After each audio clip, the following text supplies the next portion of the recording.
আমি একটা ছোট্ট আপডেট দিয়ে নিই। ক্রিমিনালিটি সম্পর্কে ক্রিমিনালিটি ইন পার্ট সুইটেবিলিটি হিসাবে যেটা আমি আজকে বলব যে, যেকোনো অ্যাপ্লিকেশন যখন করা হবে তখন কিন্তু দেখে যে সেটা সুইটেবিলিটি অ্যা যে রিকোয়ারমেন্টস আছে সেটা স্যাটিসফাই করে কিনা। তার মানে অ্যাপ্লিক্যান্টের কোনো ক্রিমিনালিটি নাই কিংবা কোনো কনভিকশন নাই।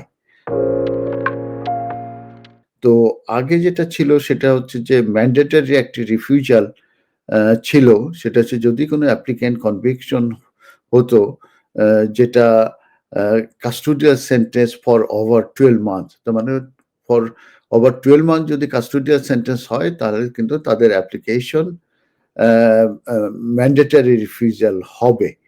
অ্যা সেটার ক্ষেত্রে যে চেঞ্জটা আসছে সেটা বলা হচ্ছে যে ফ্রম 26th অফ মার্চ 2026 এ বলা হচ্ছে যে এটা অ্যামেন্ডমেন্ট করে এটা বলা হচ্ছে যে যদি কারো সাসপেন্ডেড সেন্টেন্স হয় সেটাও কিন্তু তারা কিন্তু এই অ্যা রিফিউজালের ভিতরে পড়বে।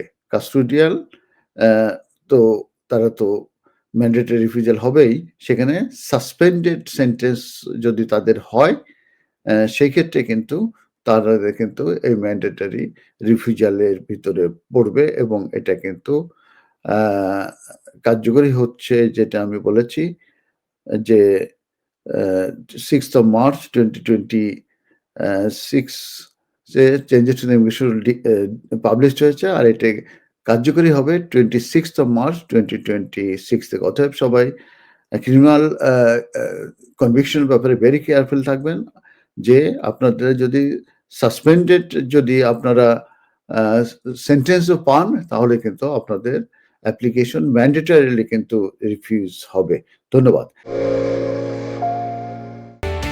MQ Hassan Solicitors, helping people through the laws. আমাদের রয়েছে দক্ষ ও অভিজ্ঞ লয়ার টিম যাদেরকে আপনি নিশ্চিন্ত মনে বিশ্বাস ও নির্ভর করতে পারেন for quality of work and excellent client care. MQ Hassan Solicitors, managed and supervised by renowned and experienced solicitor Mohammad Kamrul Hassan.